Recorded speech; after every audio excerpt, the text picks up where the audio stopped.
Circumcision is dying if it's not already functionally dead. Recent circumcision rates in the United States have dropped to 40% of newborns.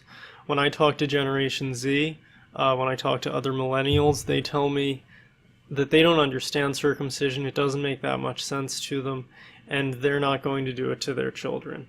So if the goal of the intactivist movement is an eventual end to circumcision, then it's time to pack up our bags and go home.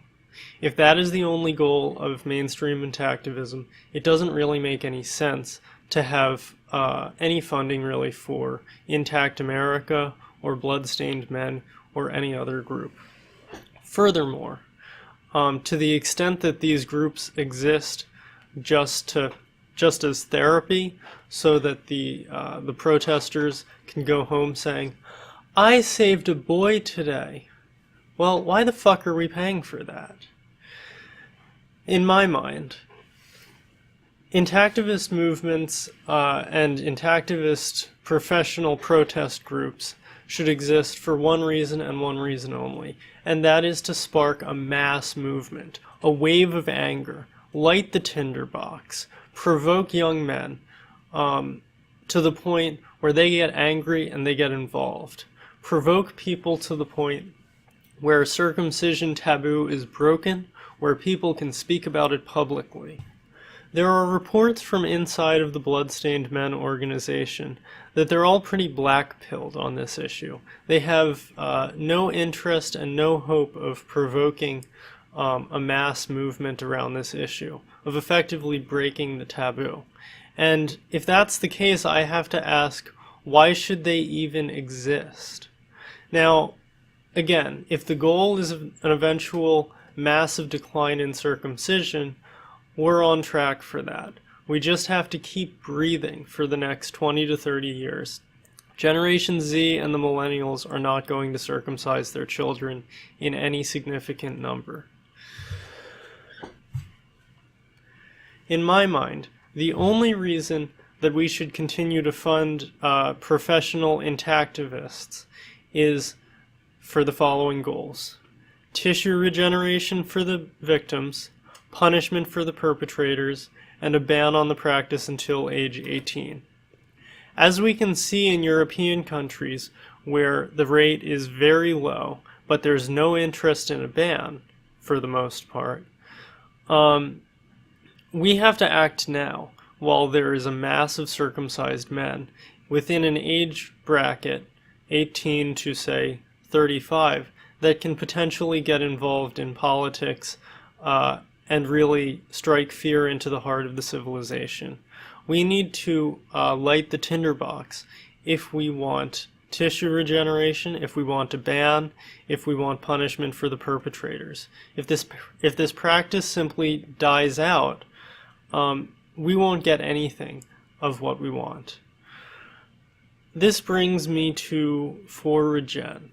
For Regen is a non-profit attempting to have private donations lead to tissue regeneration.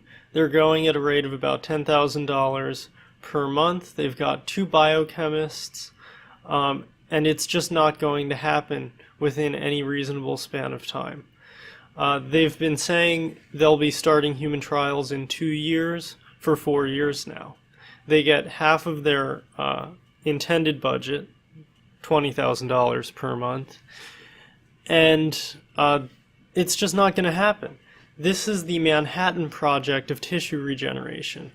They've been saying all along that they're going to use existing technologies to develop this for foreskin. Well, the most obvious analog of this would be hand replacement surgeries. Hand replacement surgeries have not even begun, in which they are decellularizing donor hands and filling them with stem cells. Nobody has succeeded in doing that. So these 2 biochemists, these 2 Italian biochemists, were supposed to throw money at them, and eventually they're going to do what medicine has not done. It'll happen, but by the time it happens, most of us who are circumcised will probably be dead or dying. So that's another group that we should seriously consider defunding. But to return to the purpose, the target, if you will, of this video, bloodstained men.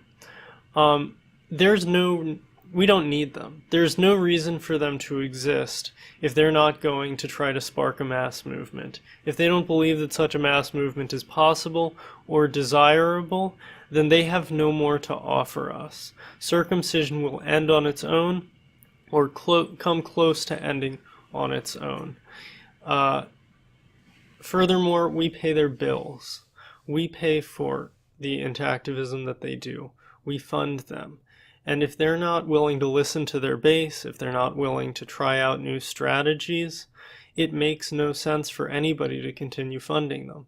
So I personally will no longer be donating to Bloodstained Men until they attempt protests at schools, protests at Little League games, really, really provocative shit to try to piss off the public and do what we cannot.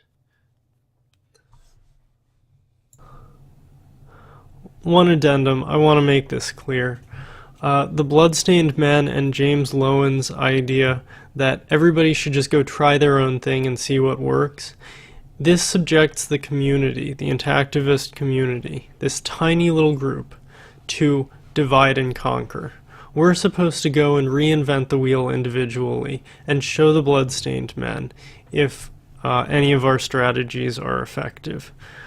This means that everybody's going to be exposing themselves to doxing, making mistakes as they protest, potentially being arrested, because we're not professional protesters. The Bloodstained Men are.